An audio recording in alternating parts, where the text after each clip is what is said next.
yo, it's your boy Ancient Albatross here behind the scenes as usual for these talks like usual these days. But we got our usual suspects of Spiggs 18 or Anthony. We have Alpha Dean or Dean.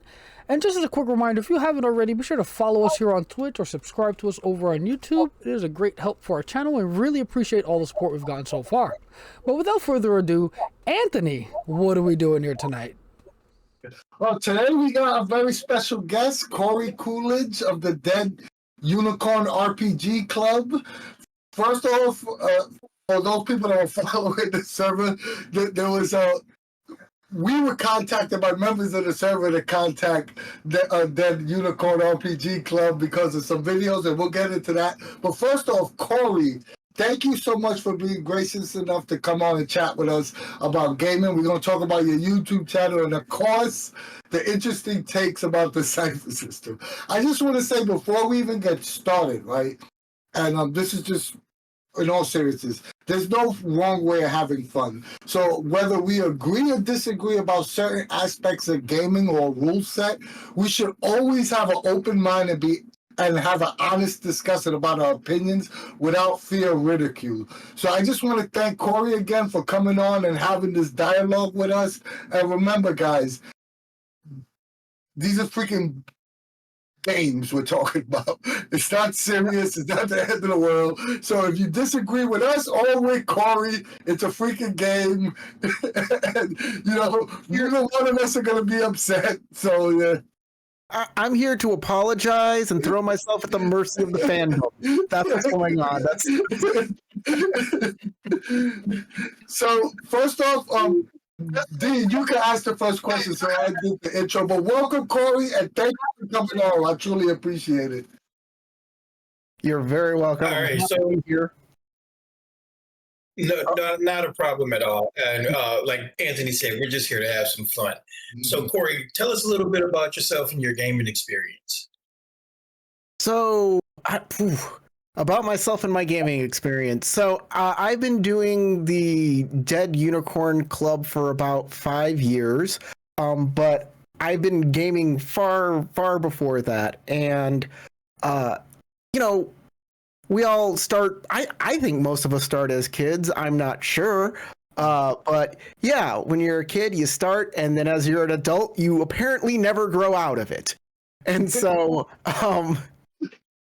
I started with 2nd edition Dungeons & Dragons back in, the early 90s, and basic Dungeons & Dragons. And I have been working my way through all of the games from World of Darkness to Legend of the Five Rings and 7C, all of the Star Wars editions that have ever come out. But to me, it's always been about like running a great game. I've always been the game master. I've always been the narrator. I've always been kind of that person. And I've even whenever there's a convention going on for that, I always want to pitch in and I want to help with those. I've gone to a ton of Gen Cons, and then done, I used to be in San Antonio, and I would help them put together their Chimericon there, which is their tabletop role-playing game convention. But other than that, my channel is the best thing right now. It's, we talk about role-playing games, as in mainly specific ones. We like to kind of dig into what this type of role-playing game is, or what that type of role-playing game is. Sometimes it gets me in trouble. I've had it out not just with Cypher people being mad at me, but also 7C people being mad at me at one point in time. Wait, before you go any further, I want you to finish. No one's mad. Trust me, we're not mad. It's just a difference of opinion, and hopefully, hopefully, Speak for yourselves. I'm sure there's 1 or 2 people out there that are mad. We're not mad. No, we're not mad. Put it that way. We're the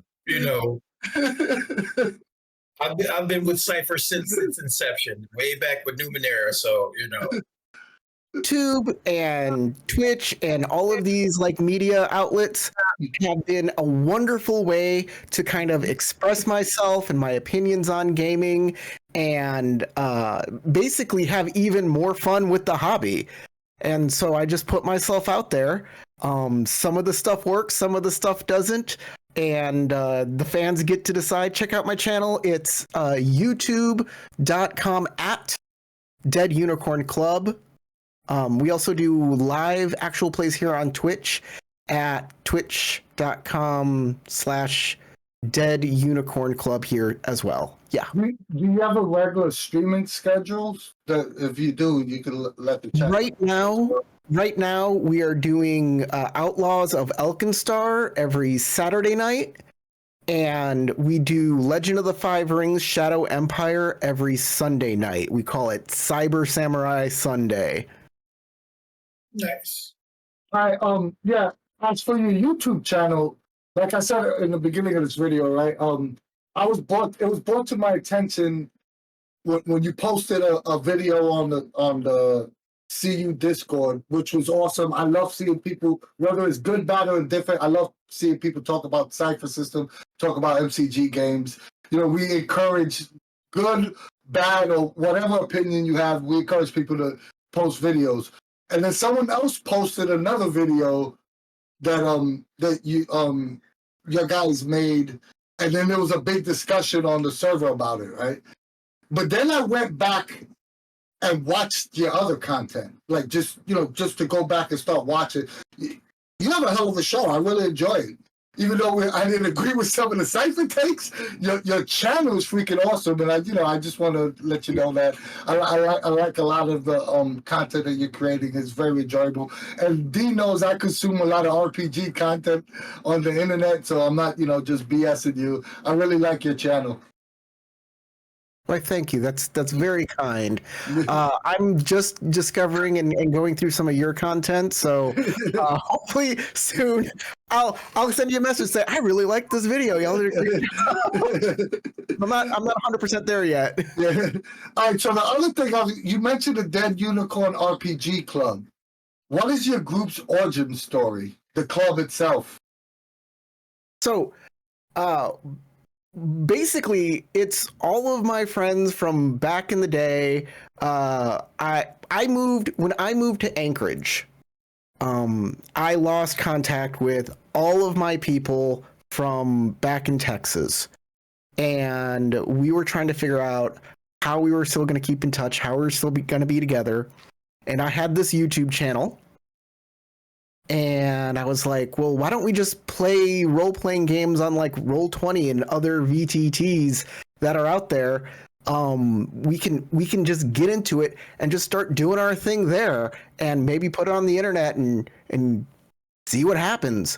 And that's kind of it. We started with old Dungeons and Dragons stuff, and I was asking everybody, what should we call ourselves? I don't like, my channel before that was called just Truly Evil Bob, and it felt like the channel was more than that now, just more than me. And I want it to reflect that. And I asked everybody, and nobody really gave me an answer on what they wanted the name of the club to be. So I put out a couple of suggestions, and Dead Unicorn was the one that stuck. Also, how long is you said 5 years the club has been up and running? Yeah, and we just grab people that are interested and want to play with us, and we just kind of bring them into the club. There's not really like, we have a Patreon and we kind of pay fees and stuff like that, but it's a bit more loose right now. If it blows up, I'm gonna have to figure something out with the, you know how it is. Yeah. But for right now, we're small, we're good. And everybody kind of is just vibing their own vibe. Yeah, that's really cool. So, all right, I think this is why we got all of a sudden we got to jump at people coming on. This is what we wanted to talk about. Keep talking. I can hear everything. I got to get a charger. My Wi-Fi is gonna shut off. I got to make. I'm sorry. All right, so. Lord and Lady Mills, which is Sir James on the server, was the one that actually posted your initial video. All right, so I'm just gonna say what my take was originally, because I'm a pretty open book, right? So when I saw the social encounters video, Right. that's the group video, like the video you have with everyone else. There was some outlandish things said there, but none of that bothered me. The social encounter one kind of bothered me. I'm not gonna lie, because there was some, in my opinion, right? There was some serious inaccuracies in that video. All right. All right. uh, So let me. how do you define social encounters?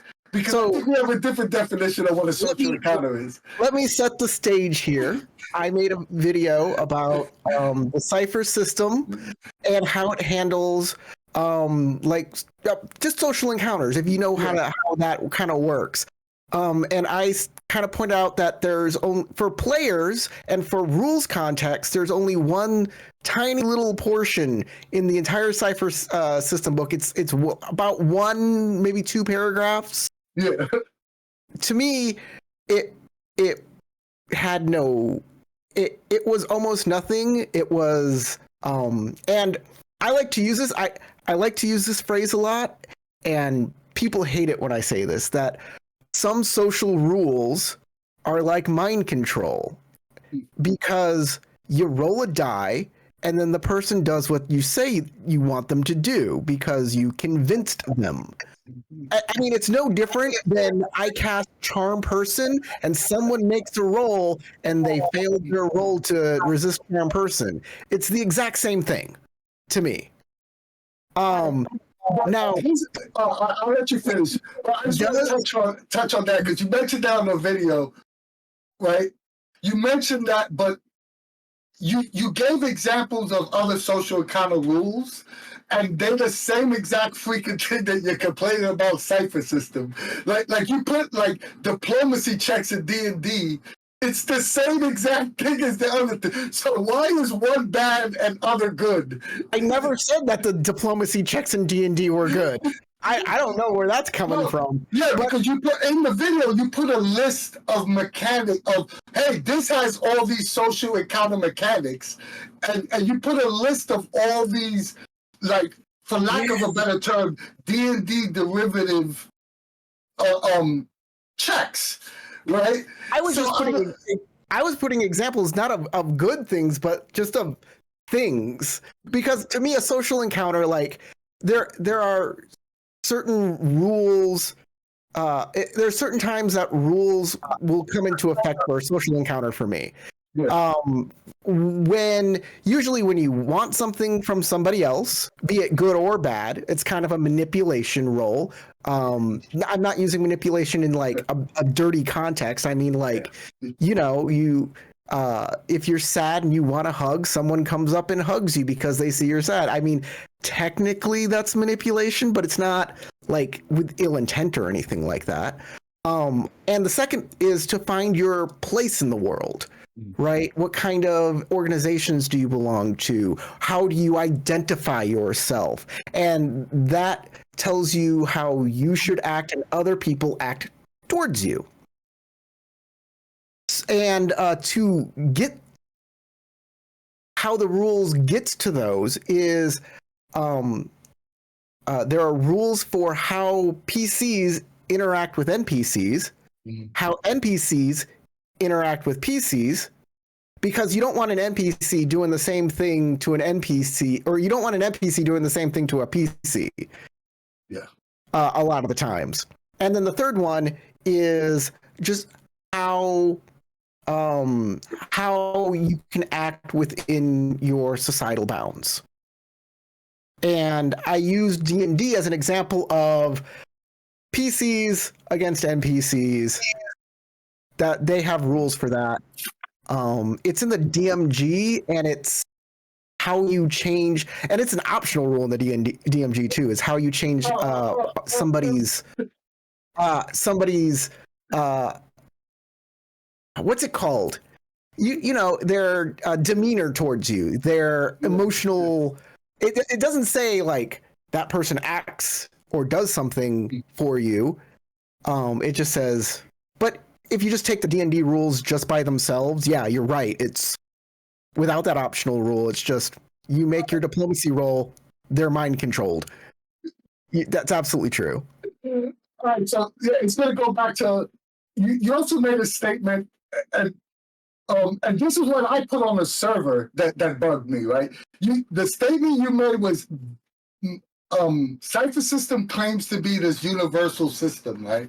And I don't know if you know, but I wrote in the chat the same argument. And their method, you mentioned that they have a bunch of optional rules that you like, right? But yet you still complained that it had to use optional rules. And my response to you is, how many universal systems does it use that method in design? Because could you tell me a universal system that has every rule in its core book? Because I've played pretty much every single one, and I can't think of one. Like Savage Worlds doesn't do it, GURPS doesn't do it, Fate doesn't do it, Power by the Apocalypse doesn't do it. So tell me a universal system that has every rule in its main core rulebook that encompasses whatever mechanic that you need. I think you're missing the point here. I think the point I was trying to make is that at its core, and I think the core rules need to be like really good so you can build on top of them. And the core social mechanic isn't great. And so everything that's built on top of that might be great, but it all references back to that one terrible rule. Well, Explain to me. No, wait a minute. Because what I don't understand is, what do you mean? What is the core? What is the core mechanic? Because the core mechanic, social engineering in general should be an RPG thing. It's not a mechanical thing. So for example, if you and I were playing a game and we're in a social situation, okay, and I posit to you that you're dealing with a person who's relatively neutral to you from the beginning, but then you decide that, you want to get on this guy's good side. So we go through, we role play back and forth, so on and so forth. Now it's either I can say, wow, that was just some excellent role playing. You socially, you shifted the meter. Or we can say, okay, I have pleasant social interactions. So I need you to make a pleasant social interaction roll to see just how well this guy is responding to you. That's not mind control. That's just a mechanical way to gauge this person's response, to gauge how good you were in your delivery. And that's in any RPG. I don't see any, what RPG has some social mechanics that, garner something more than that? Because there's always a check. I have a bunch of RPGs. Like, there's one of my favorite RPGs is Legend of the Five Rings, which is these red books right here. And they have a rule called an intrigue conflict. And if you get enough momentum points, the person that you are trying to convince is convinced. And how is that not mind control? The same thing you just said. How's that not mind control?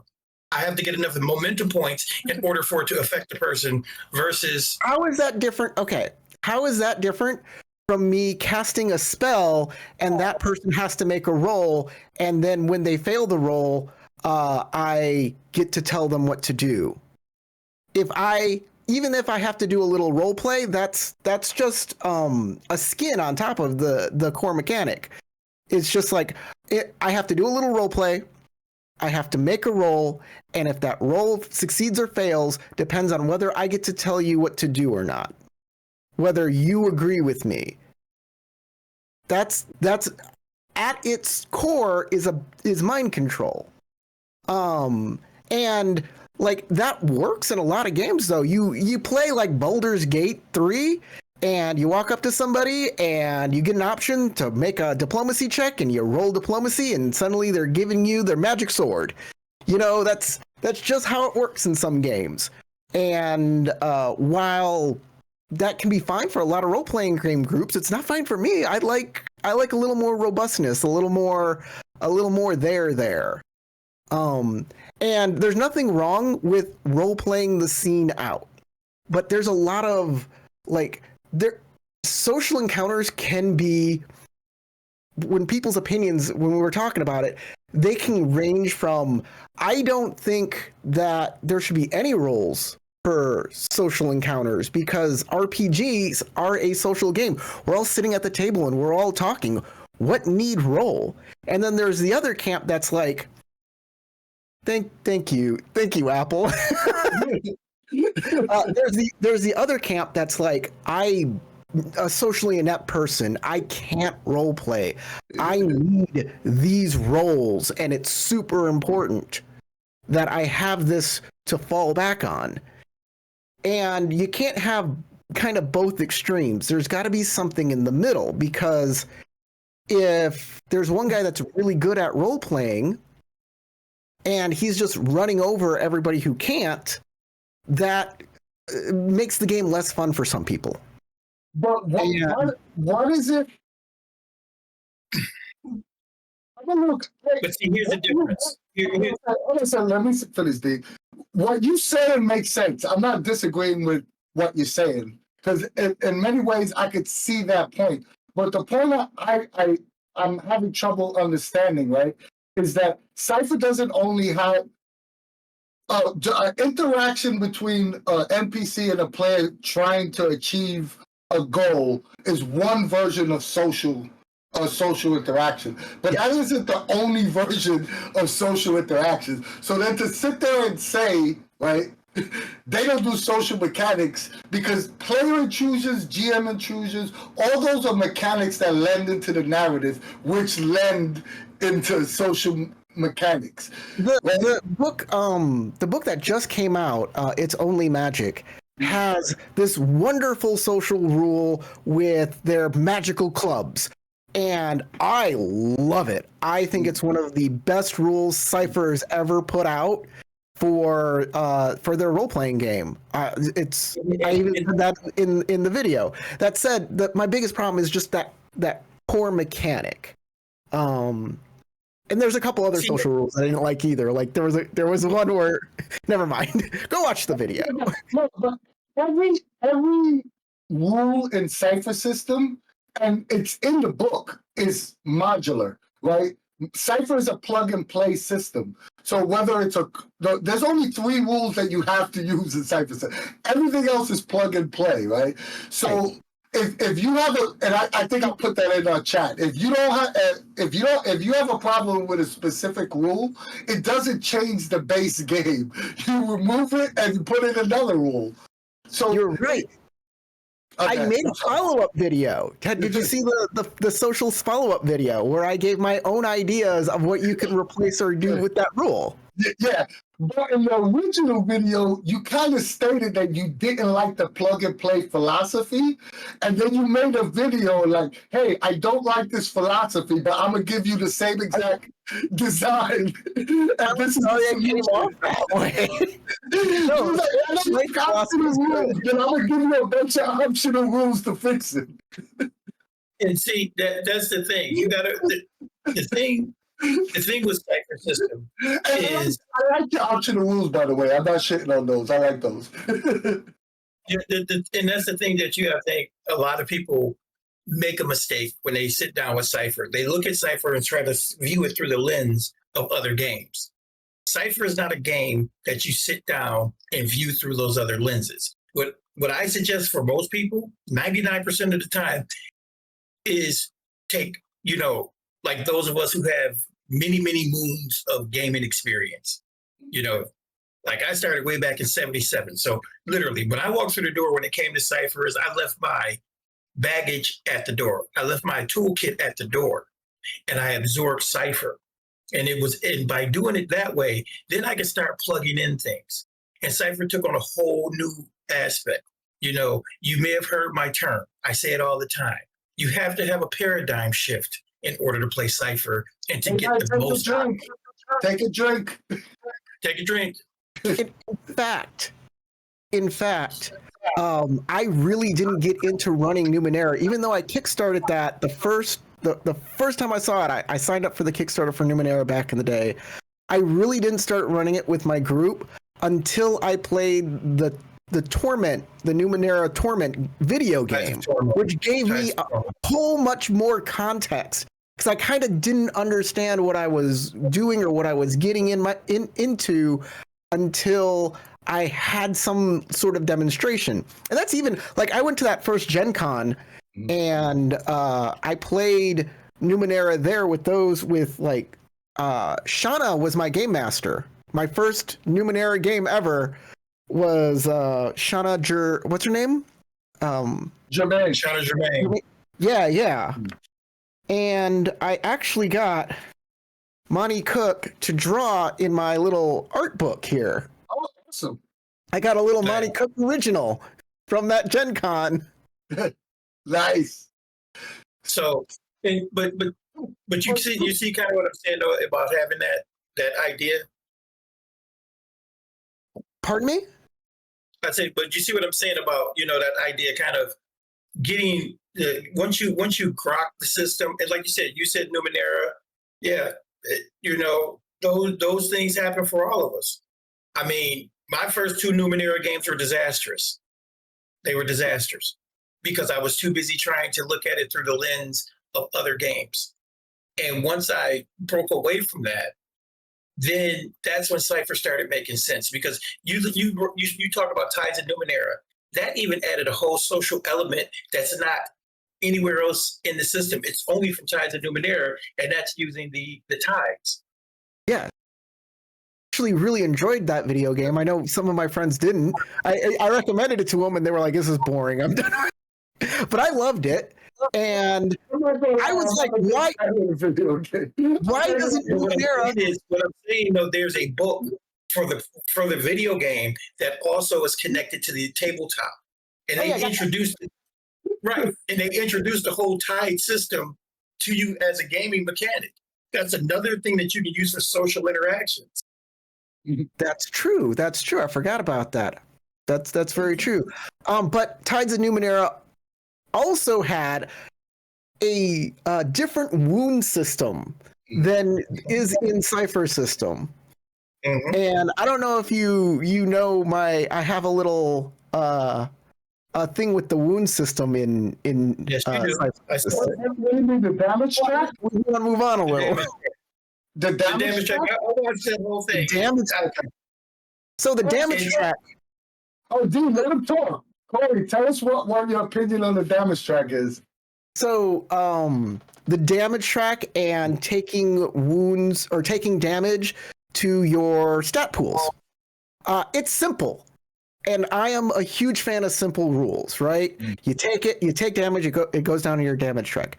But a lot of people think, and Sasha kind of feels this way, is when you spend energy, right, and then take damage on top of that energy spent, it really feels bad. She said it felt like she was losing the game constantly.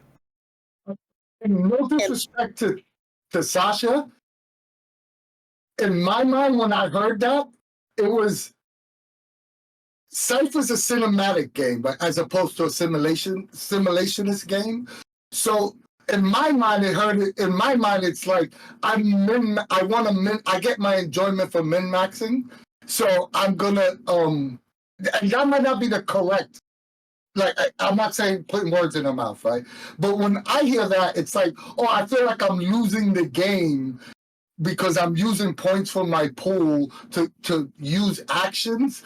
It feels like your health points doesn't matter to the overall theme of the narrative, to the story, right?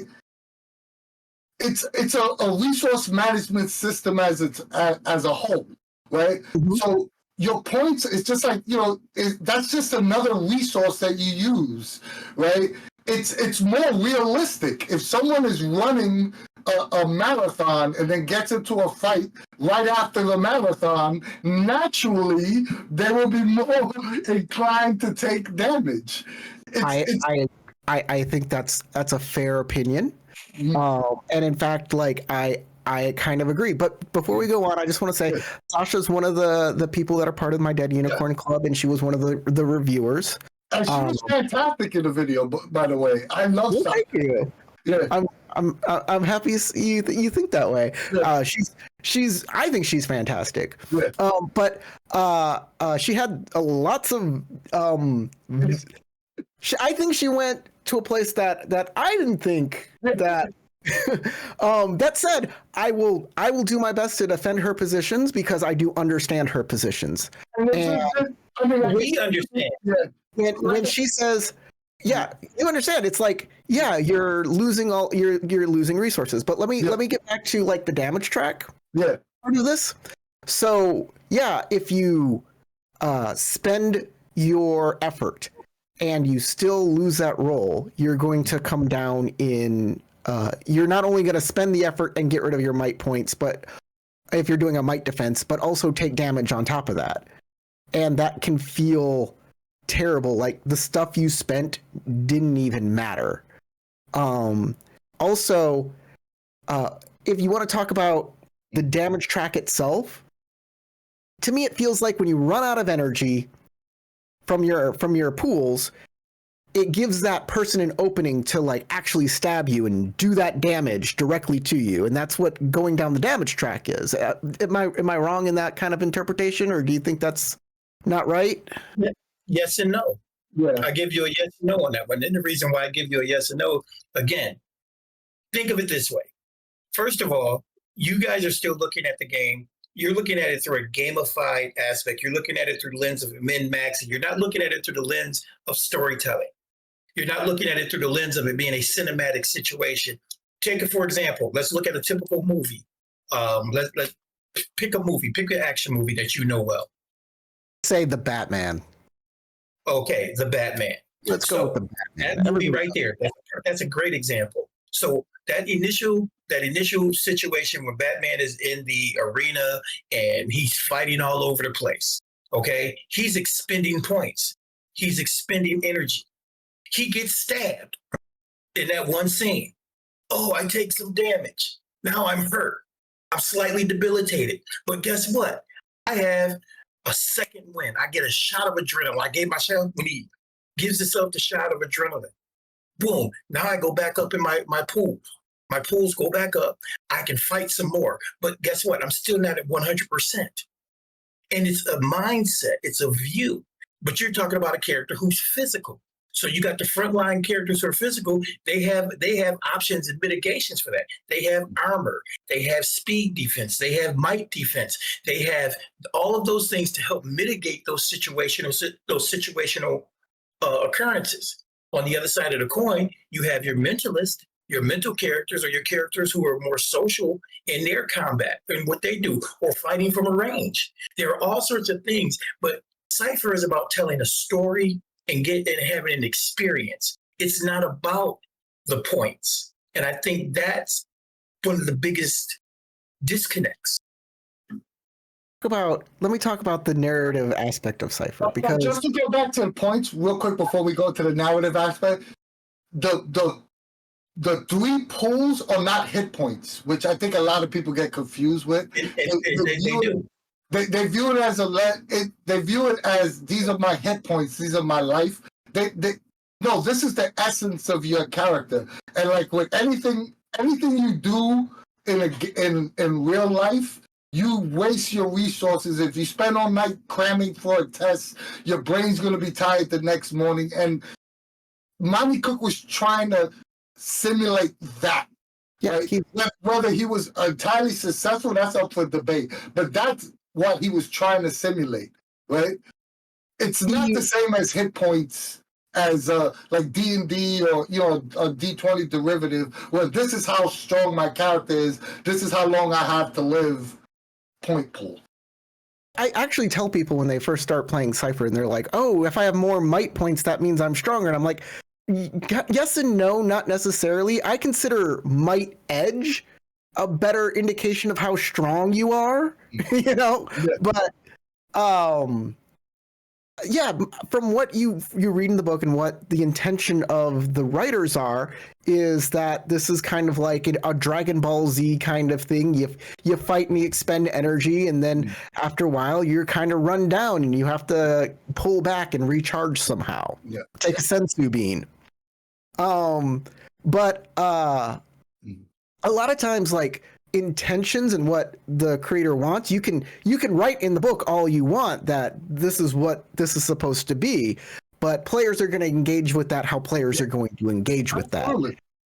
And it's totally fine to feel that way. We're not. Yeah, I mean, I'm not saying, and that's the thing. I'm not saying don't feel how you feel about it, but I realize with introducing players to Cypher System and by helping them view it through a different lens, the enjoyment changes, because you're not sitting here making a character worrying about how many points of strength you have and how many, because you're there for the experience, you're there for the story, and you get to do some amazing things. Characters in Cypher System start out far more competent than they do in other games because it's not a character class. Let's stick on the topic, though. So we talking about the same topic. I'm very much on the topic. But you understand what I'm saying, Corey? Yes. But I'd love to keep to engage in that more. Can we move on to narrative games then? Sure. Let's do that. Okay. So a lot of games build themselves as narrative games, just like Cypher does. But like if you want to be a narrative game, you have to have rules that accentuate the narrative part of it. From what I see, Cypher has 2 rules that accentuate the narrative. I'm turning that off. Give me one moment. There are 2 rules on in Cypher that I see. Maybe you can find some others, but right off the top of my head, GM and player intrusions. Those are very narrative focused rules. They drive narrative forward. They can change the entire plot as things happen. I think they're pretty great rules, all in all, and I think they're great narrative rules. And the second one is character arcs, which is a way for players to build their own story and implement it into the game, giving them reasons to come and play, giving them personal stakes in the game that makes them feel important and makes them feel like an MC, right? Main character. Other than that, most of the rules, like the types and the classes or the foci and stuff like that, they're combat oriented, or they're like in other role-playing games that give you information-based things, or that kind of stuff. I'm going to disagree with you again there. I'm going to disagree with you there. The foci within Cypher System are not combat necessarily oriented. They're thematic. Cypher does not build it. Cypher builds itself as a cinematic narrative game. So they're thematic. They're built for you to plug them into your universe, into your world, and add dynamism and dynamics to the worlds themselves. So, and then as a GM, if you are a storyteller of a GM, you again use those right along with the character arcs and right along with everything else this is what makes Cypher so unique. Hold on a second. I don't understand the problem, Court. What do you mean by narrative? Because how does character types build on a narrative on most base games? Like, I don't understand that point. Just to go back a little bit, yeah. Let me juxtapose it with a game I think is extremely narrative focused. 7C Second Edition. When you have a role when you want to do anything in 7C Second Edition, you automatically do it. If you want to swing across the room to save the princess, you've swung across the room. The thing is, what makes that game special is you need to roll to avoid consequences of your actions or gain opportunities that you might pass up. So if you're swinging across the room, there might be somebody swinging a sword underneath you trying to stab you. So one of the consequences might be damage. Another one might be when you release the rope, the chandelier falls and it busts up the room and everybody's going to blame you. That's a consequence.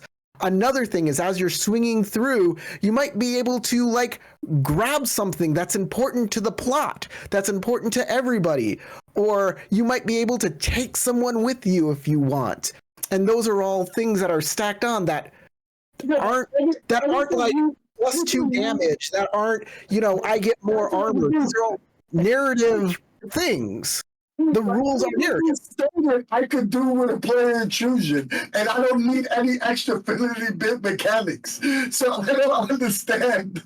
Like, literally everything you stated in your statement, I could spend 1 XP and accomplish the same exact thing on both sides of the screen without having to add an additional mechanic to accomplish those tasks.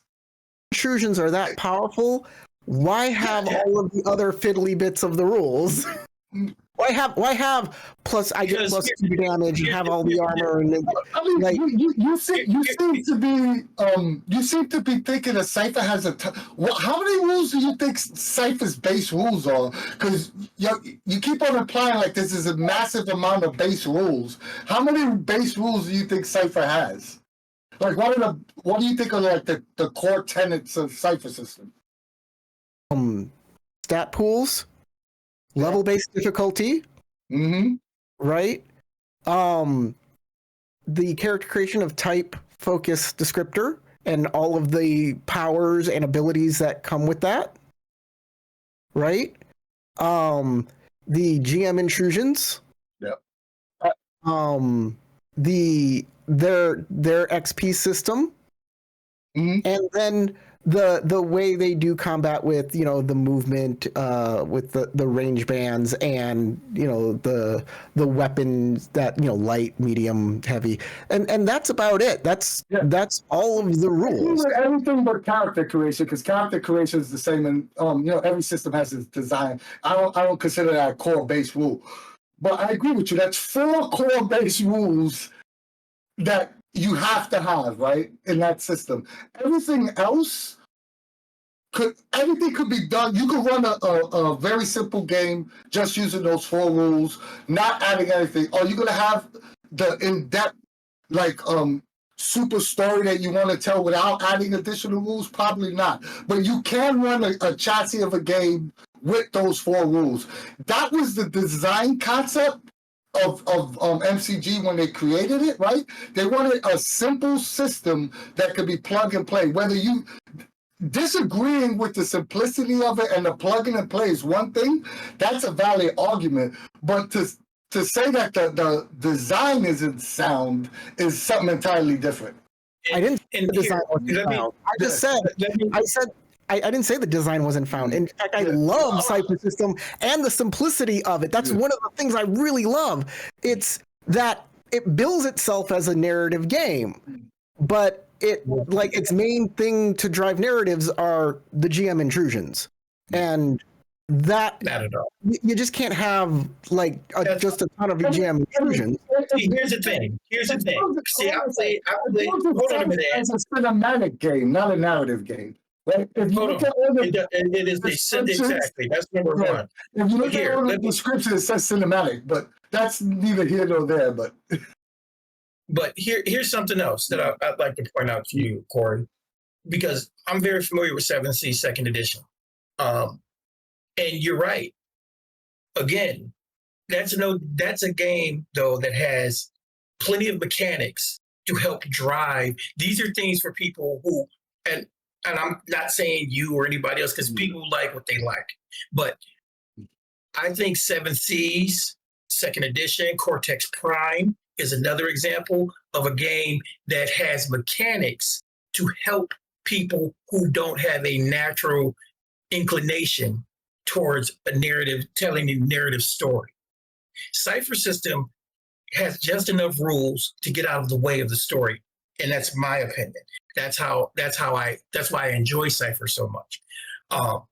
I'm there for the story, and I get what you're saying. Like I said, I love 7th Sea 2nd edition. I like Cortex Prime. But again, they have fiddly bits. They have, things that, mechanical idioms built into the game to help drive a narrative, to help open up a person's mind to doing those things. Whereas in Cypher has, like Anthony had said earlier, a bunch of optional plug and plays.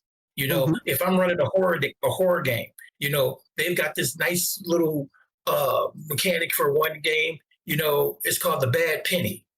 I don't even have to use a GM intrusion because the bad penny always comes back. They can spend the entire game trying to get rid of this thing. That's another thing that's going to drive the narrative. Or if I decided I wanted to use, the ghost rule from from Stay Alive, or use the ghost rule from It's Only Magic. You got two different ones. Again, things that are drive the narrative. These are plug and plays. So with Cypher saying that it's a universal system, they can get away with that because it depends on what the story is you want to tell. It depends on what the genre you want to be within. Seven Seas is a focused genre. It's a focused place. So they need to have all of those additional things there. Cypher System does it here. You want to play this kind of game? You got this. You want to play this kind of game? You got that. So again, where's the disconnect? You keep saying about how it's a narrative game. Yeah. And I just wanted to just say that I don't think it's as narrative as you think it is. While you can make rules and add stuff to it, certainly, but you can really add rules to any game system to suit it for your table. We're talking about Cypher System and its core, right? Yeah. And kind of where I'm coming from is I want to talk about those kind of root things, and if there are things that come later on that kind of maybe fix it, like maybe that's really cool if somebody can find those rules, or maybe that's great for another edition of the book if it becomes popular enough. Pardon me. Didn't mean to stutter, but yeah. When I say I don't think the social rules are great, I'm looking at the core social mechanic, and then I say, well, there's these other options to it, and we can talk about those individually if they're good or not, or if they're good for your game, if you think that they will help with Cypher and what I perceived as its social problem. Again, but I think what you're missing is that you're talking about the core rule, and you're talking about the core rule book. The core rule book, like any universal system on the planet, you're going to get a taste. You're going to get a snippet of all the things that it's about. So in the core rule book, there are 9 genres listed. They give you little pieces of information for each of those 9 genres that are within the book. But if they were to give you all of those rules that you're talking about for each different genre, each plug and play, then we would have a 2,000-page tome for it to be. Of course, there needs to be other books, but the thing is what I'm saying. People's first look at Cypher is going to be that main book, and when I review a game, I'm reviewing that main book. But see, that's the difference. You're making a mistake. All right, D, let me say. Go ahead. You keep on saying socially, right? But you have yet to give me an example of a great social mechanic. What you described as 7C, that's a narrative action mechanic. That's a narrative mechanic. Yeah, but that is narrative and social are two different things, dude. Like I don't know. Like So, the whole video is based on social. If you want to give me, let me bring up actually one of the writers on It's Only Magic worked on one of my favorite games. That favorite for social encounters is Thirsty Sword Lesbians. Yes, Dominic Dickey. Yeah, we've interviewed her several times on our show. We're well familiar with her. And they have a mechanic in here. Where is it? Heartstring moves. Heartstring moves. Enticing someone is the most basic way to get strings on them. So yeah, like that is an example of, I think, a pretty great a social rule. I agree. That is a great social rule, right? But Cypher System does have attempts at social rules. It does has attempts at and it's actually, I don't know off the top of my head, but I can think of two mechanics that are kind of directly affected, similar to how that works within the Cypher System. And Dominique probably played a big role in how that was designed in the first place. But the Only Magic book has my favorite social rule in it. Yeah. It just does. Yeah. Like I said, I love the Cypher System. I think it's great. I love the mechanic where you have energy and it runs out. I think that the damage can be a little better, but most people really like it. I seem to be in the minority. That's fine. We all have those kind of opinions. I also you're talking about Cypher in the core rulebook. Have you ever looked at the romantic rules for the romance novel? Yeah, having a platonic relationship versus romantic relationships. Those rules, I hated the stuff in the romance section.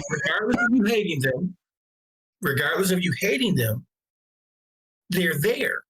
They are there. You know, and the point is, this is a universal game system. This isn't a game. This isn't like you reviewing The Origin or reviewing Gods of the Fall or Predation. You're in the core book that has the baseline idioms for what you can do with the system.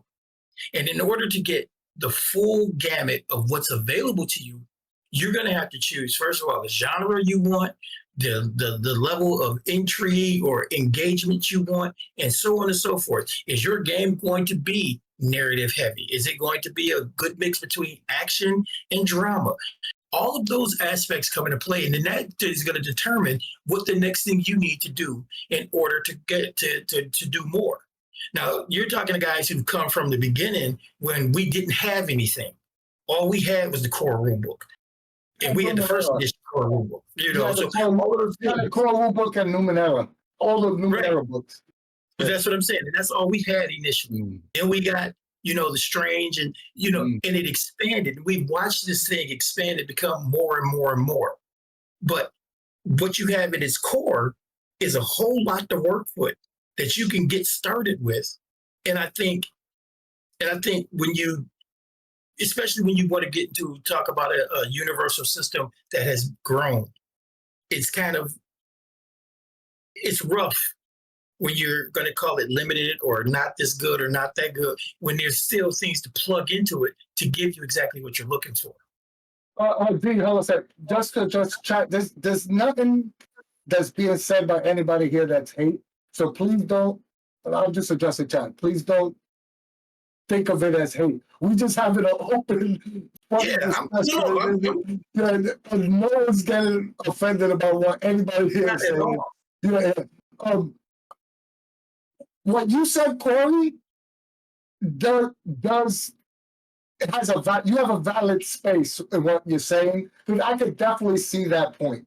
And I think that's a problem that a lot of universal systems have, to be honest, is being able to cover every style of role playing within one confined book, and that is a legitimate critique. So, and I'm not disagreeing. I don't know what to say about all of that. Like, can I not review a universal system? Is now Savage Worlds and GURPS off the list, but I have to pick one of their games to review? No. That's not what I was saying. That's not what I was saying at all. Understand what I'm saying is, if I'm going to review the universal system, I'm going to look at the basis of the system. What are they offering me in that core rulebook? No, dude, I actually saw the review, so I could tell you exactly. You reviewed it, but omitted so much part of what the basic book was. You said, hey, it doesn't do social rules, but omitted, just because you didn't like the romance rules, you omitted that from the review. You didn't even talk about it. So now you give the impression, right, that it doesn't have any rules in there. So it's kind of disingenuous to say, oh, hey, I can't review it. When review the book in its entirety. Don't pick and choose what you want out of the book and say, hey, it doesn't do this. Because, I mean, you can say, I fucking hate it, but at least you talked about it. I said in that initial review, I didn't talk much about social stuff, but I said I don't believe that Cypher does social well. And then I went up for a follow-up video to kind of explain that. Look, and like I said, when you know, if you look at us, like if you look at reviews in general, like, you know, like Ket Hub or Mr. Tarad, you know, we do walkthroughs. We talk about, but we try to talk about every section in its entirety, whether we agree with it, like it, love it, whatever. And what I'm saying is the reason why I was saying that about. He does do that, though. He does do that. I'm not saying he doesn't do a good review. We're just talking about specifically reviewing the Cypher System. But yeah, the Cypher System. Yeah. And I mean, and here's the other thing. The Cypher System is a pretty hefty book for you to review. And, you know, to try to do it in an hour with 3 people, it's a challenge. It is a challenge. And again, we are not, you know, here to. I think we talk about 2 different videos. I was referencing the social encounter video. I'm sorry if I fucked that up. My first review video was a produced video that I did everything. I scripted it. I did it in advance. I knew that I couldn't sit there and cover every single thing because editing takes time. It takes, you know, I don't have all the time in the world. So I tried to focus in on the things that I thought were the most important and cover those. And then I felt like there was a lot of stuff I didn't cover. So I thought maybe go back to that well and do a live stream with 2 other people and get some differing opinions in there. And that kind of was the thought behind it. Well, you know, it was hilarious. I love the live stream. I had a fun time listening to that. By the way, I have another Cypher video coming out later this week. And it will be about Souls-like rules to add, if you like stuff like Dark Souls and Elden Ring, or like Blasphemous and Lies of P, I believe it is. Yeah, I'm trying to see how Cypher can help mimic those rules and like make a great Souls-like game that you create the world of. You know, it's not, you don't have to say this is the Dark Souls world. It's your world, your ideas, but it's that kind of Souls-like feel. And before we go into the next thing I wanted to ask is, because it's pretty hella funny. The last thing I want to ask is, so 7C is the game you play the most, is that correct? Legend of the Five Rings is actually the game I play the most. Okay. All right, yeah, because I know you mentioned Thirsty Soul Lesbian, but chat was saying how you never run it on the. I never run it on the show. We need to run it on the as an actual play. Right. Yeah, my friend Howard, I saw his chat. Yes. Thank you, Howard. You're amazing and wonderful. Yeah. And yeah, and will call me on my shit every single time. That's what me and Dean do with each other. So you need somebody to keep you alive. Can we talk to the chat? Is there something in the chat that I need to talk about? We're definitely going to ask chat for some questions. The other thing I was going to bring up was the whole conversation that happened with the ×3 that it was so difficult to comprehend. You know, the level, the 1 to 10, and how difficult it was. We need to talk about compared to Thaco. That was just. That's probably. I know how devastating that is to everybody out there. And if you saw my face during that when she said that, I was kind of like hiding because I knew what was going to happen. But that said, multiplication hits different than addition. It Okay. just does. Can I help you real quick? Let me help you. Hold on. Before you say, let me say this, Anthony. Let me say this. I wanted to ask my initial question. That was not what I was going to talk about. I wanted to talk about the concept that was brought up. Actually, I think it was by you, and I think there was only one person. Bob from accounting was the only one that I think pushed back on this. But you and Sasha were both saying that it's a lot of work for the player. And I'm going to tell you that I've been running Cypher at cons for the last 10 years. The player does absolutely nothing. This is how Cypher System usually works. Hey, I want to jump a chasm. Okay, it's a difficulty 4 roll. You need a 12 or better. Oh, I have an asset. I have this rope. Okay, so now you need a 9 or better. Oh, can apply level effort? Okay, now you need a 6 or better. The player does zero math. So I've never seen a GM that makes the player figure it out for themselves. So when your guys died on that cross saying that it's difficult for the player. I've been a GM. I played with as a player. You're constantly doing that math in your head too, though, aren't you? Wait a minute. But here's the thing. Wait. Before we go any further, I need to say this too. Second grade. So I don't know. I need to say this. I need to say. Let me say this.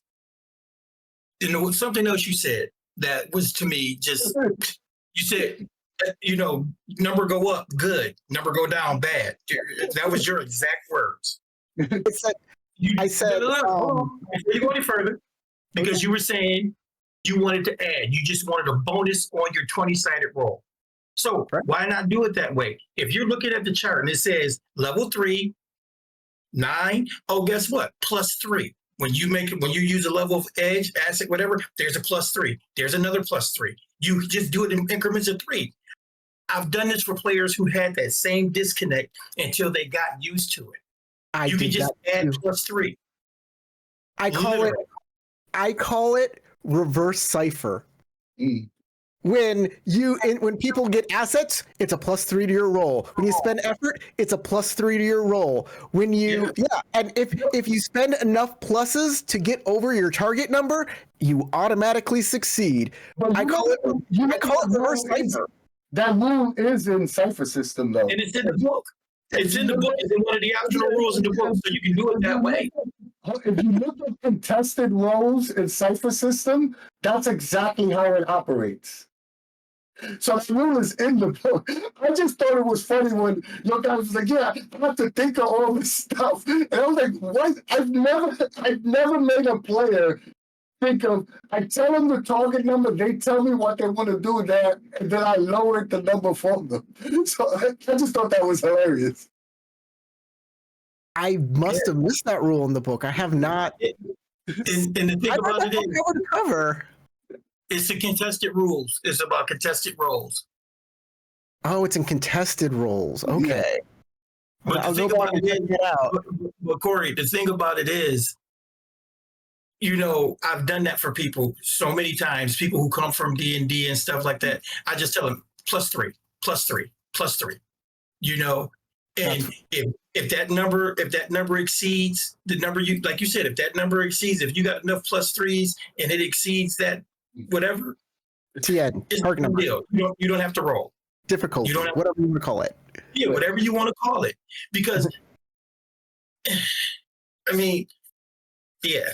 Yeah, but honestly, that wasn't offensive. I just thought it was funny. And it was hilarious. Obviously, your guys thought it was funny as well because you were laughing and having a good time. So, but I don't see how someone could take that serious. As in be offended because it's just funny. Everyone thinks differently. Also, for my home table, I also try and use something called the Cypher die, which is a D20 that I made myself. And it has numbers 0 through 6 on them.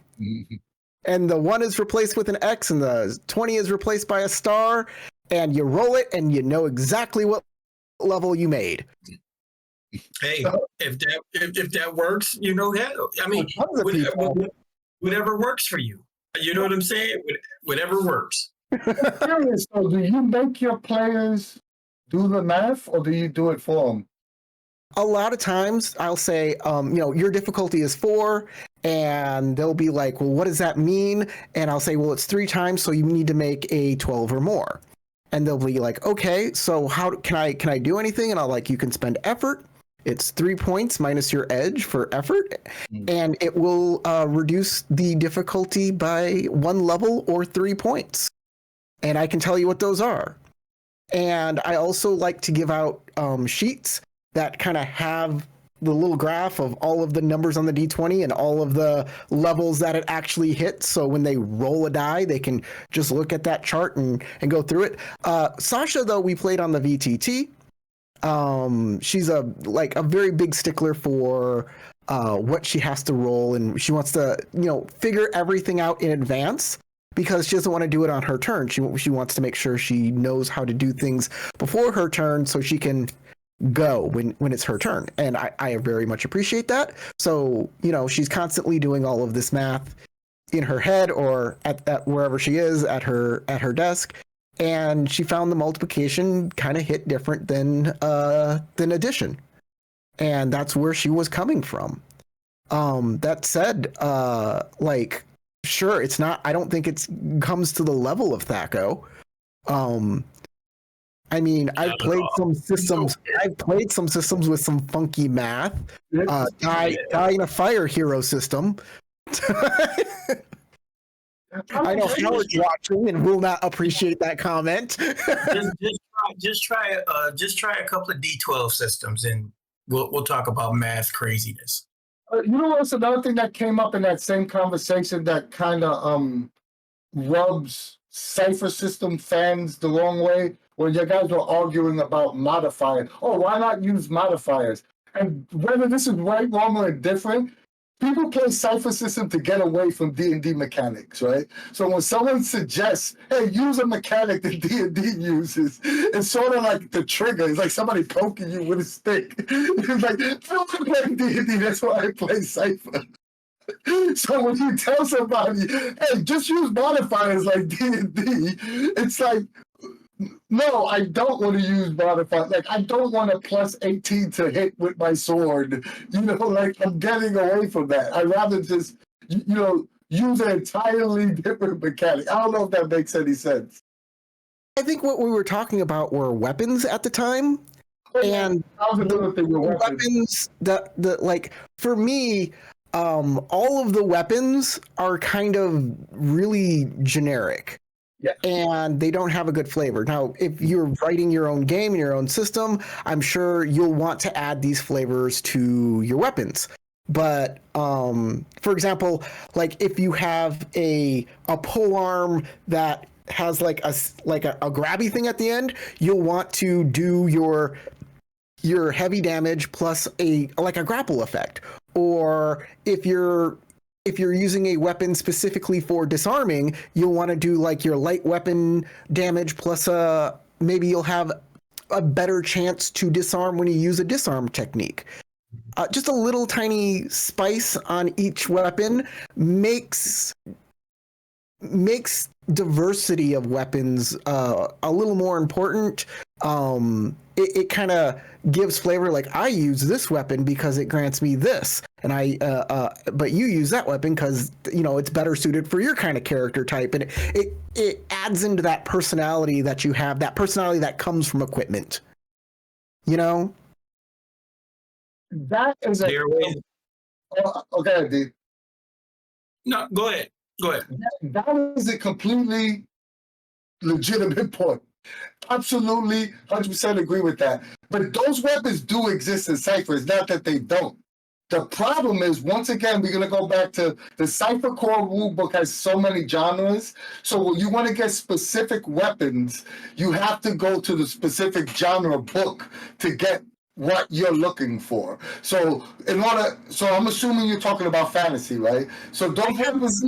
I haven't seen a lot of specific weapon rules. There's a few, but not a lot. Not rules. What you're talking about is flavor on specific weapons. That's not. You don't need a rule for that. You know, like, I mean, think of it this way. Like I've run a game. I ran a game that was basically kind of cop. It was cops and robber centric. Okay, bad guys versus good guys, and I started adding little caveats. Like if you were using a 22, you could have rapid fire on a 22, and you could fire off 2 shots because it had no recoil. Then you had a 357 Magnum and a 357 Magnum because it had more power.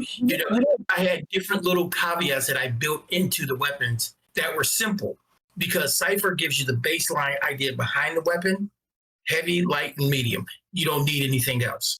All of those other little things are flavor. I said that at the beginning. I'm like, if you want to build that into your game, you can, but the book by itself just makes the weapons extremely generic. And if you're not thinking in that way, you may make a game that just doesn't have any of that stuff in it. And I'm sure, oh God, is if you go to God Forsaken and you go to Tolis, you'll find some of those fantasy weapons that what you're looking for. And also, artifact weapons don't have to be magical. So that, like, you can have an artifact rifle that, does something, fires a long distance grenade shot, right? And it wouldn't be a magical weapon, it'll just be an artifact. With no depletion to it or something. Yes. It still have depletion. But like original Numenera was extremely generic, and I think only one weapon had an actual like special ability attached to it. Everything else was either it was just range or melee, and it was heavy, medium, or light. Mm-hmm. And like that's kind of one of the first examples of your weapon doesn't matter. Just is it a light, medium, or heavy weapon, and how it looks, how it functions in your hand, none of that actually matters. And I think that if you ignore that in a game, that might be to your peril. One of my favorite role-playing games is Legend of the Five Rings. When they moved from 3rd edition, which had a lot of weapon flavor to it, to 4th edition, they got rid of a lot of weapon flavor, and the fan backlash was not pretty. But see, Corey, what you're talking about is, again, Legend of Five Rings, another game I played a lot of, almost every edition. Really? Yes, I've been into it for a long time. I've been doing this longer than a lot of people have been alive. Which favorite clan? Come on. I'm a dragon. I'm a dragon, tattooed dragon. Hold on, can't help point that your weapon doesn't matter. Yes, good. That is the point. In a non-combat focused game, the focus should be on the character, not their combat gear. Just so what people are saying. Someone else will how a weapon looks and moves in the hand is all flavor. Doesn't need mechanics for the narrative. I think you're gonna get a lot of that. The Cypher community, we minimal mechanics kind of guy. So when someone tells you need a mechanic for something that we feel that you don't, that's usually the pushback you're going to get. And for someone that likes mechanics, it's going to be, Cypher doesn't have enough mechanics. You need to insert mechanics here. That's interesting because when you have a weapon that, like, for example, in Legend of the Five Rings, they have the Jite, which is used for disarming. Mm-hmm. And if you have that in Cypher System, it disarms just as well as using any other light weapon. So why have a Jite? What's the point of that? How does it disarm just as well as any other weapon if you don't have that functionality built into it? If you just have all Cypher System says is this. Light weapons do 2 points of damage, medium weapons do 4 points, heavy weapons do 6 points. They say nothing else about the weapon. Anything else about the weapon is flavor, what you add into it.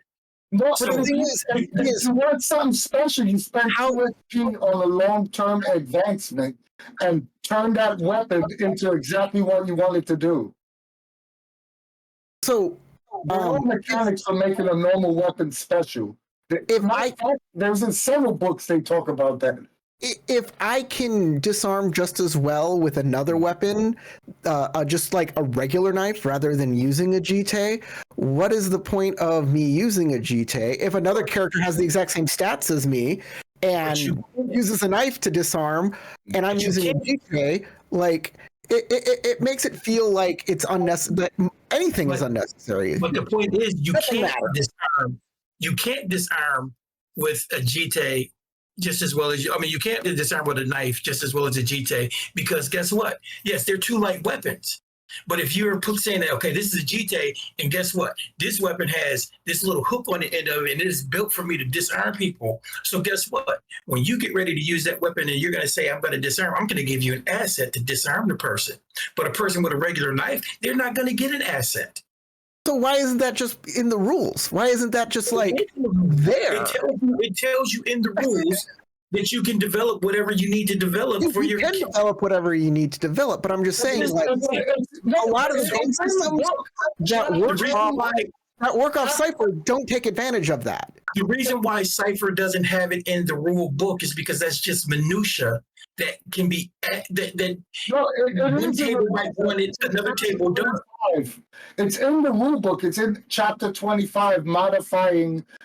It talks about modifying anything. If you read chapter 25, it is in the rule book. Right, and that's the other thing. You got to read chapter 25. I don't know. You said you've read it cover to cover. Chapter 25 is like very important. But you do agree. You do agree that some weapons should have little caveats on them that make them a little different than other weapons. That have nothing to do with their damage. That have nothing to do with their damage. I'm 100% on board with you. I absolutely agree with that. Yeah, I have no disagreement that I mean, they could have given some examples of that. You're right, but they do talk about it in chapter 25. But like I said, in a game like one of the first ones, Numenera, that kind of stuff is really absent from the game. Mm-hmm. Absolutely.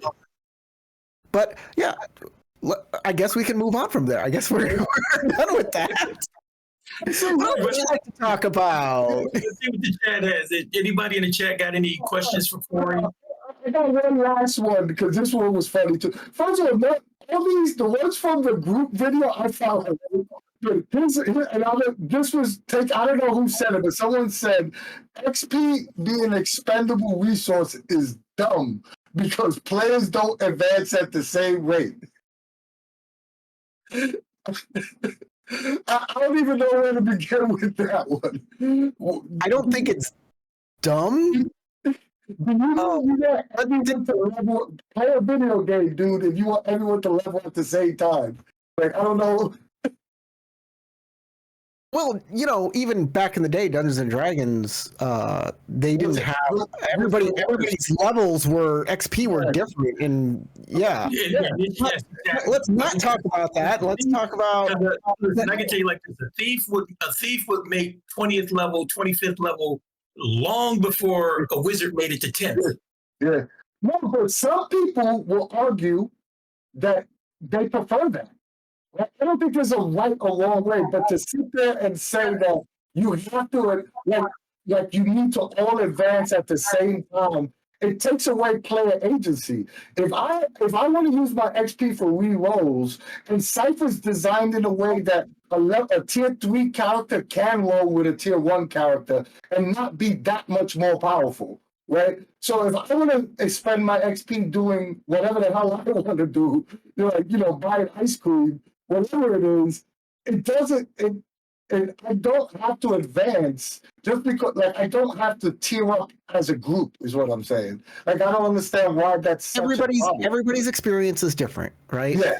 So what if you have a player that is constantly spending their XP re-rolling because they're having just the worst luck, and they feel like they're falling behind the rest of the group, and it feels like they just can't get ahead. That's a terrible feeling, and it happens. It does happen. Okay, and you have options to fix that too. If you have a table that runs like that, no, listen to what I'm saying. Okay. No, there's two ways to fix this. You can do this very easily. You can have 2 pools of XP. You can give one a different name. You can have in-game XP that can only be used for in-game actions, and then at the end of each session, the XP that you get at the end of each section is only used for advancement. That's one way. The second way you can mitigate this is to have milestone leveling, especially if you're playing character arcs. You can say, okay, listen, when you guys got to here, okay, everybody gets to take an advancement. And then here goes another advancement. And this way you can even control how fast your characters tier up if you do it that way. That's exactly what I do. And I made an entire video all about different ways to handle XP other than the way that is prescribed in the book. I think that having a whole different way of, lots of different options of how to handle XP is good. Yeah, I totally agree with that. 100%. I'm on board. It doesn't say that there's only one way to distribute XP. The book gives you multiple options or ways of distributing XP. So, well, it tells you what you get XP for. Yeah. It says, you can get it for your character arcs, you can get it for the GM award, you can get it for GM intrusions. I go into great detail when I talk about XP and exactly what it can do and what the book prescribes. And then I say, if you don't like that, this is what I do in my games, and mostly it's a milestone system. And all of my players love that. They think that's great. I want to go back to the initial thing you said. What if a player feels bad because they're exhausting the XP? What's wrong with having a conversation about, hey, you like, does the mechanic does a game system, when you're designing a game, right? Do you have to design a game based on how people's feelings? Or because that doesn't seem like a viable reason, because that's just hey, look, maybe you should save your XP. Or hey guys, on this group, as a GM, you could institute a group intrusion to get that person another XP. Like, there's things you could do as a GM to mitigate someone feeling bad, but you can't design a system based on one person's feelings. Like, and I want to add one thing to what Anthony said before you. Feelings. Okay. I just want to add one thing on what he's saying too. The other thing about Cypher, if you're really into it, you realize that a tier 1 character can be just as effective. He won't be as effective because he won't have as many resources as a tier 4 character. But his character isn't useless. He hasn't, he's not where he can't function. I mean, if you really think about it, Cypher System is the perfect game if you wanted to have a sidekick. You know what I'm saying? You could literally have a tier 1 character and a tier 4 character, and there's a sidekick. There's Batman and Robin. And it's that's true. That's what the book says. Thing is, and I'm going to talk about feelings again. People don't feel that way.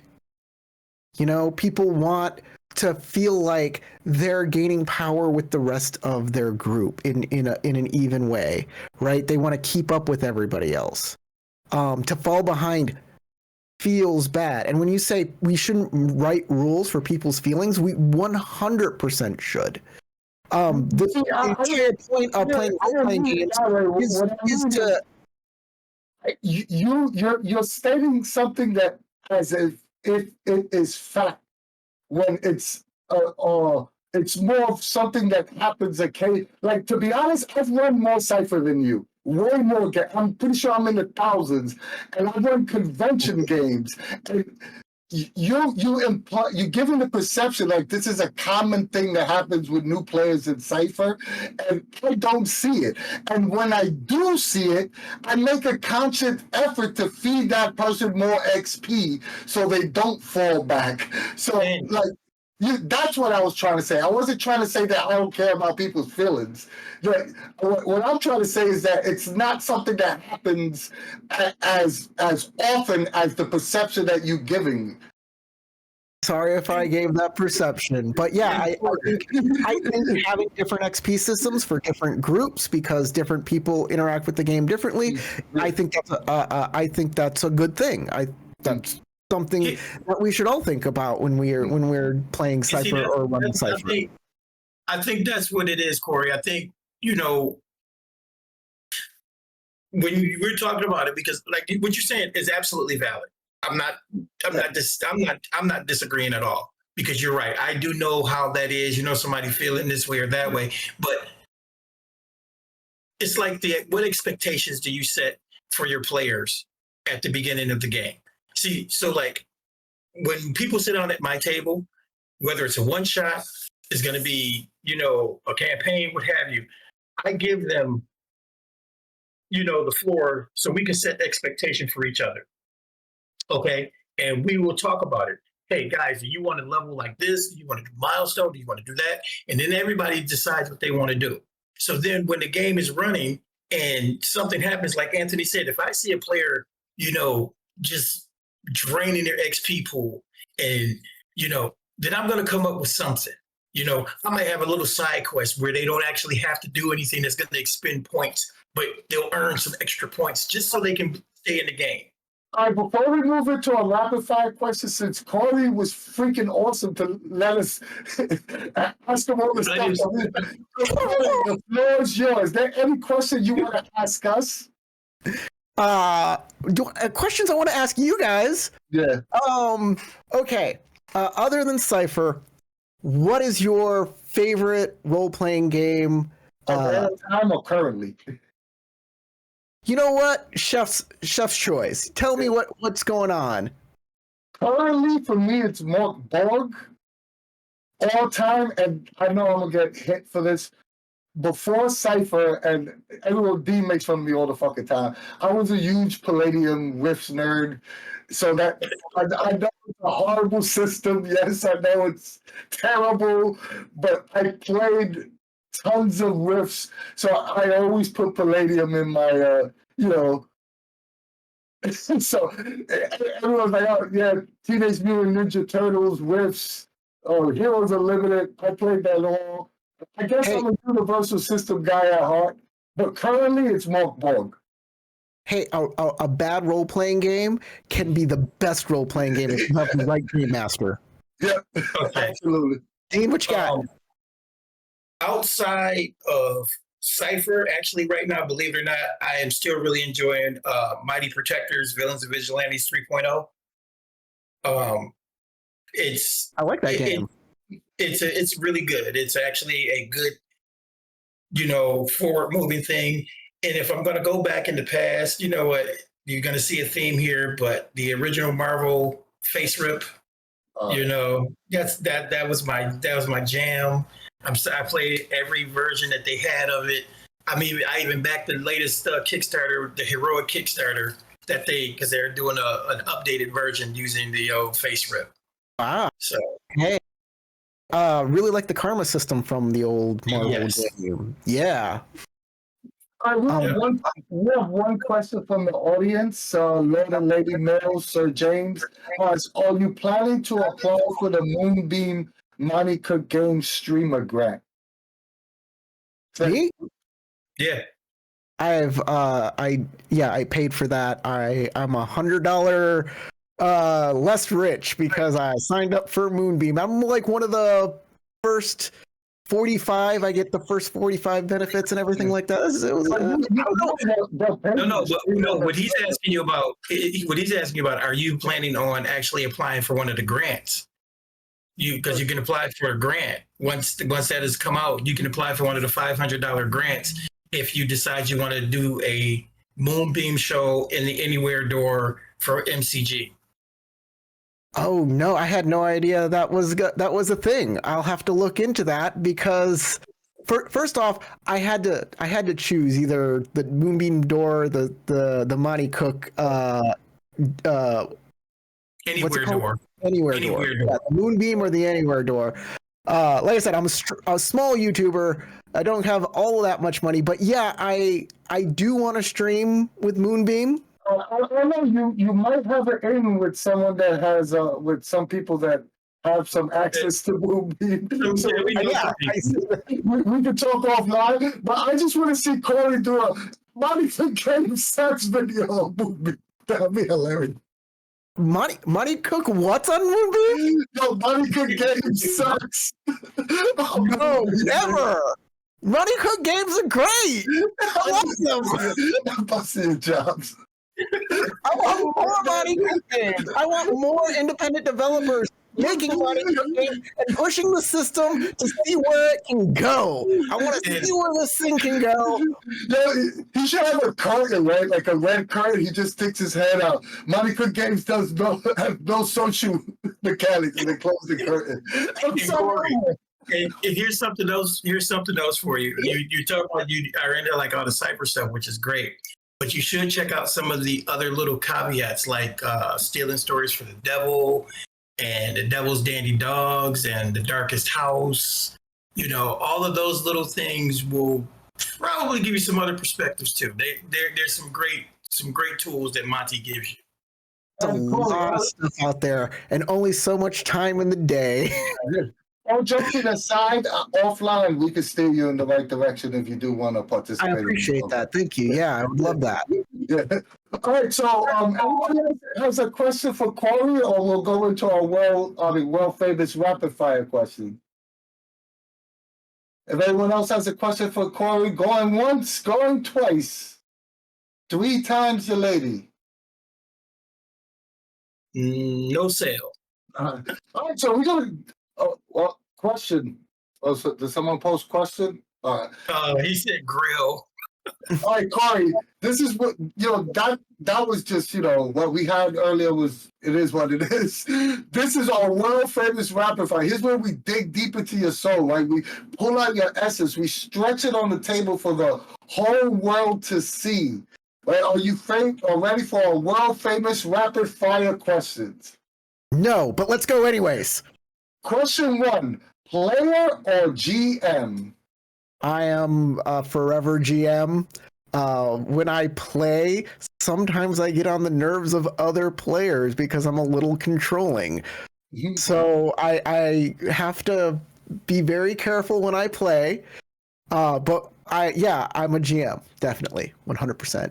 Narrator. I call it narrator because I think that's I think that's a better term.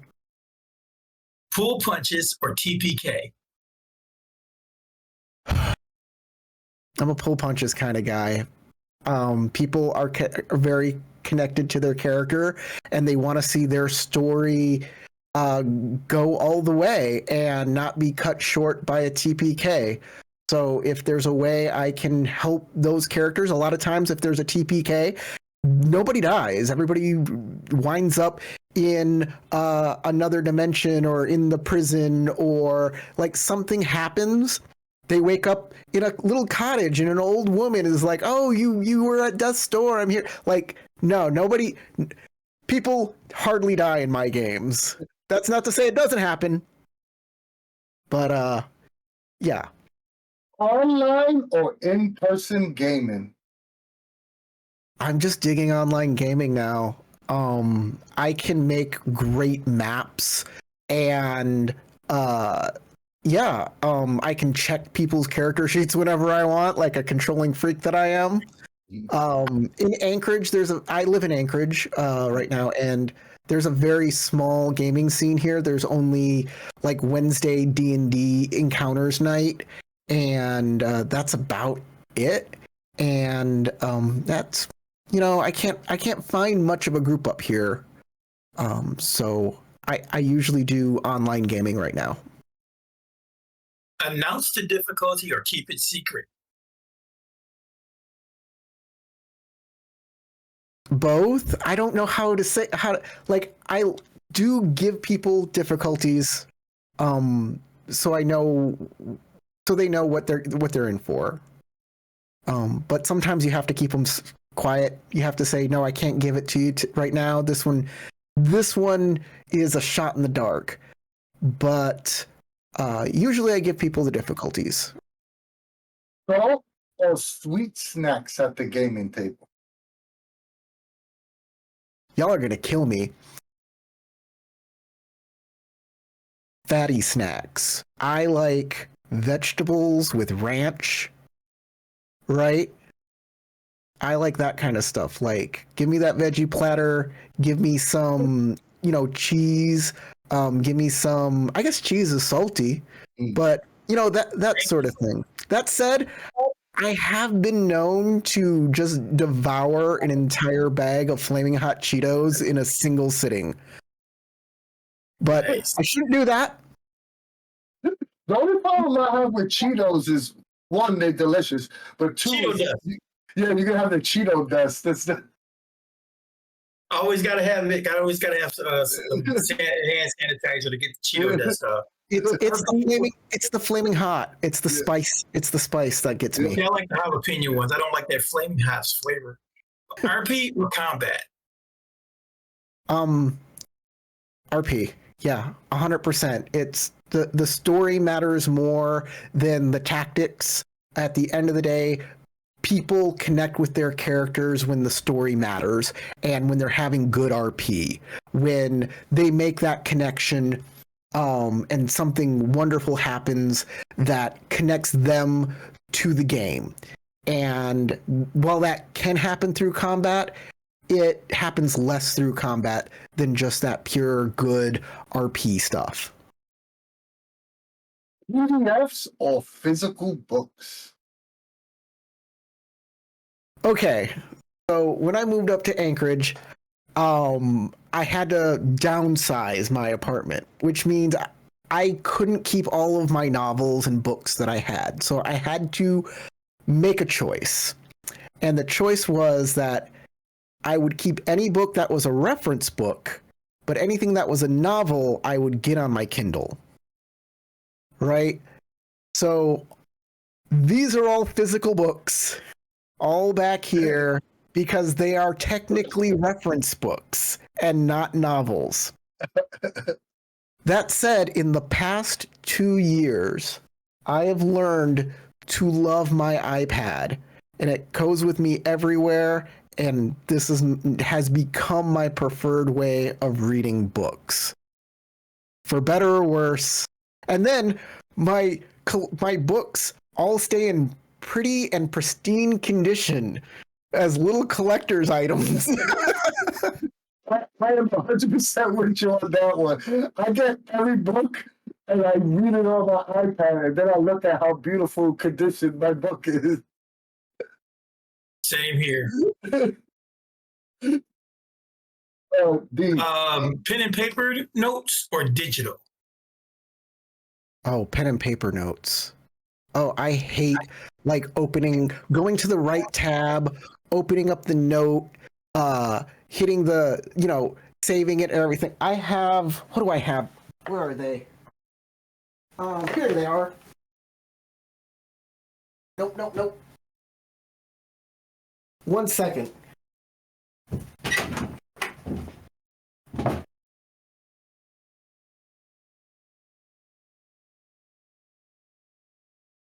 I buy these journalism notepads for reporters. And they are the right size to fit right in your hand, but they're long enough that you can put a lot of information in a small place. So that's pretty cool. These are the best, and you can buy them for real cheap. Oh, that's awesome. Those are pretty cool. That's actually really cool. You got a link? You get them on Amazon? I'm on Amazon, yeah, 100%. Yeah. Pre-written adventures or original content? So I really like when developers, game companies make adventures for their games, because it shows me what they wanted, what their intentions were. And when they don't do that, I feel a bit rudderless. I'll always run that first adventure in the book first before I create any of my own content and go off on my own way. I think it's a good place always to start with what the writers tried to intend. I don't know if that answers the question, but that's what it is. But No, that's a good answer. That's a great answer. You survived the world famous rapid fire questions. did I? Is this heaven? Did I not survive? You survived. I have ascended.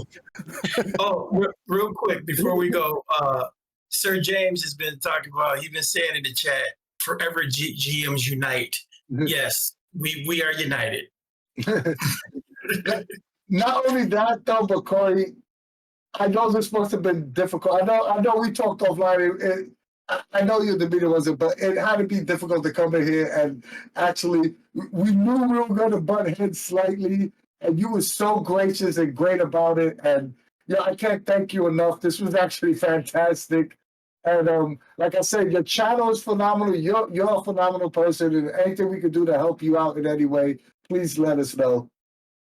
Hope. This is my hope that with this conversation, even though we were butting heads a lot and we were going back and forth, that I gave you guys a little bit of something to think of, and I know you guys have given me something to think about later.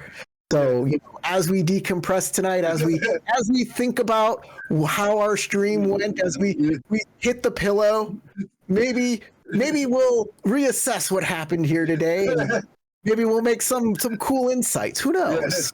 Yeah. I'll do you one better, Corey.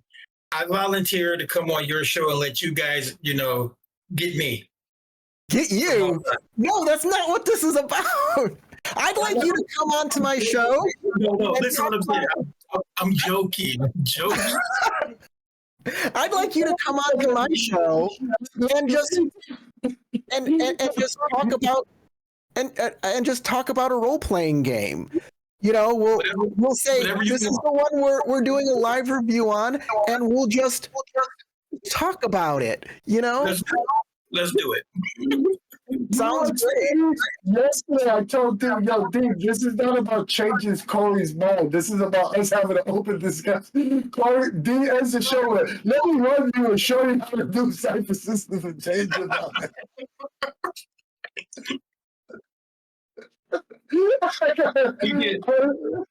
He did. I mean,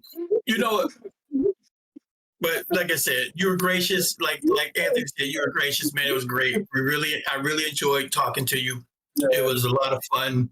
I also like the fact that you do have a very eclectic gaming background. And anybody who likes Legend of the Five Rings is definitely could be a friend of mine. It's one of my favorite games. Good stuff, man. So and I think the other thing we should do, since we are Forever GMs United, let's do a GM stream. Let's do a game. Let's get some GMs on here, Anthony, and teach them how to do GM roulette. Mm-hmm. All right. Yeah, we'll talk about that offline. But one last thing, where can we find and be reached on the interwebs, and promote your stuff one last time before we go into our spiel? My main channel on YouTube, where you can find all of my videos that I edit and put a lot of work into, is youtube.com/@deadunicornclub. Dead Unicorn Club. If you want to check out our actual plays, you'll want to find us at Dead Unicorn Live on YouTube, and on Twitch we're Dead Unicorn Club on Twitch, and we do our actual plays on Twitch. If you want to just contact me and talk to me, I'm on Mastodon, so you can find me at mastodon.party at Dead Unicorn, and I have a TikTok that nobody watches, which is Dead Unicorn Club on TikTok. That's about it. Thank you for having me. You guys are really cool, and I hope we can do some more stuff together. Oh, absolutely will. Absolutely. You like us and you like what we do, join the Cypher Unlimited Discord server for all things Monty Cook games. We have the largest fan-run Discord server for everything MCG, with over 7,000 members and growing.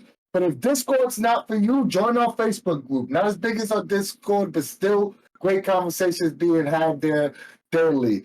If our videos are always free, but if in the kindness of your heart you want to support us, you can give us a donation. You can follow us and subscribe here on Twitch, or go to our YouTube channel and like, share, and subscribe there as well. you can give us a little donation on Ko-fi. It helps us out with little things like the online conventions we run it. And Corey, we forgot to even bring up CypherCon. I totally forgot, but we have an online Cypher convention that we're working with MCG next month. And if you want to support, we'll talk about it offline. But if you also want to support us financially in any way, get some cool Cypher Unlimited merch like the shirt Dean got on. And yes, CypherCon shirts will be available there next month. And last but not least, we love you guys. Yeah, thank you guys so much for coming by, watching us, this lively debate, this open discussion about Cypher System. Definitely was awesome. Again, thank you, Corey, for coming on, being such a good sport with this discussion. And thank you, everyone, for who came by to watch. Again, I know you had a few friends or people who are on your show in the chat there, and it was awesome having that discussion with them too at the same time you guys were talking. Definitely a lot of common ground to be had here. But either way, thank you again so much. And as a quick reminder, though, my book, Backer Kit, The Entropic Isle, ends in 3 days. So if you haven't checked it out yet, check it out. That's all I'm going to say about it. I'm not going to go too in depth. But yeah, and as usual, from us at the CU, we will see you later. Peace.